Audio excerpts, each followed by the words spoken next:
Majapahit? Benarkah Majapahit pernah menguasai Nusantara? Ternyata tidak, Majapahit tidak pernah menguasai Nusantara. Ungkapan Hasan Dzaffar. Laki-laki yang pernah bekerja di Museum Nasional itu adalah seorang arkeolog, ahli epigrafi, dan sejarah kuno. Di tangannya ia memegang buku Mailing Roloffs berjudul Persaingan Eropa dan Asia di Nusantara, Sejarah Perniagaan 1500-1630. Saya memakai buku ini dulu ketika menyusun skripsi tahun 1970-an, kata Hasan membuka percakapan, Sabtu, 16 April 2016, di Komunitas Bambu, Depok.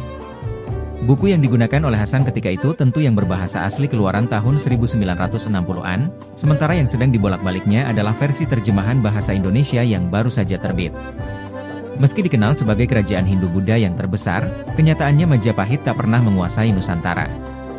Hasan mengungkapkan dalam etimologi, menguasai, ada kesan seolah-olah ada daerah atau wilayah taklukan dan ada upeti yang disetorkan dari penguasa daerah kepada Raja Majapahit. Faktanya, kata Hasan, hubungan Majapahit dengan daerah-daerah sekitarnya bersifat mitra satata, alias sahabat setara atau mitra dalam kedudukan yang sama tinggi. Dalam hal ini Majapahit dengan pelabuhan-pelabuhan di sepanjang pantai utara Jawa, seperti Lasem, Tuban, Gresik, dan Jepara menyediakan tempat bagi berkumpulnya para pedagang dari seantero Nusantara. Hasan mengatakan, Nusa, adalah pulau-pulau atau daerah, sementara antara adalah yang lain. Jadi Nusantara pada masa Majapahit diartikan sebagai daerah-daerah yang lain, karena kenyataannya memang di luar wilayah Majapahit. Kerajaan Majapahit sendiri berlokasi di Trowulan, dekat Sungai Brantas, dan merupakan kerajaan yang bercorak agraris. Komoditi utama Majapahit adalah beras. Artinya pada akhir abad ke-14, perdagangan Majapahit sudah berciri globalisasi.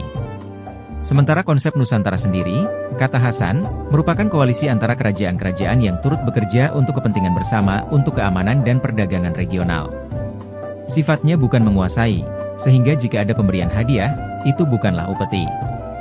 Misalkan ada duta besar datang memberikan hadiah kepada Presiden Jokowi, apakah negara itu disebut ada dalam pengaruh Indonesia? Kan, tidak, ujar Hasan. Sebagai kerajaan adikuasa setelah zaman Sriwijaya berakhir, Majapahit memang berkepentingan dengan wilayah kerajaan-kerajaan itu sebagai daerah tujuan pemasaran dan sebagai penghasil sumber daya alam dalam perdagangan.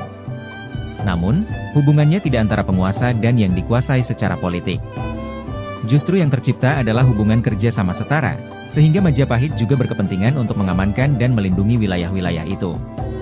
Kesalahpahaman perihal Majapahit menguasai seluruh Nusantara, menurut Hasan, disebabkan para founding fathers Indonesia, utamanya Mo Yamin, sedang mencari formula untuk menciptakan satu kesatuan Indonesia. Landasannya Sumpah Pati Gajah Mada yang terkenal itu. Padahal, kata Hasan, asal-usul adanya sumpah itu adalah kitab para raton yang di dalamnya juga banyak kisah dongeng, seperti Ken Arok bisa terbang dan lain sebagainya.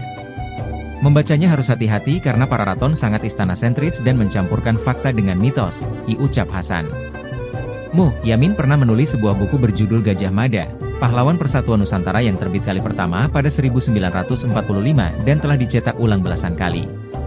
Buku itu mengisahkan kepahlawanan Gajah Mada sebagai patih kerajaan Majapahit.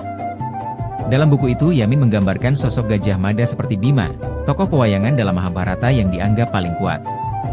Wajahnya bulat gemuk, pipinya kembung, dan bibirnya bulat.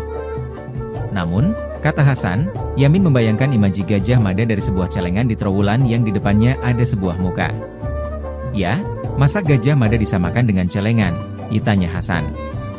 Dalam buku itu, Yamin juga melampirkan secari peta wilayah Indonesia terbentang dari Sabang sampai Merauke, dari timur sampai ke Talaut dengan judul, di daerah Nusantara dalam Kerajaan Majapahit. Tentang peta ini Hasan mengungkapkan, gagasan persatuan ini oleh para sejarawan telah ditafsirkan sebagai wilayah Majapahit, sehingga seolah-olah ada penaklukan. Itu salahnya dan itu yang harus diluruskan, ucap Hasan Dzaffar. Namun ada pendapat lain yang berbeda.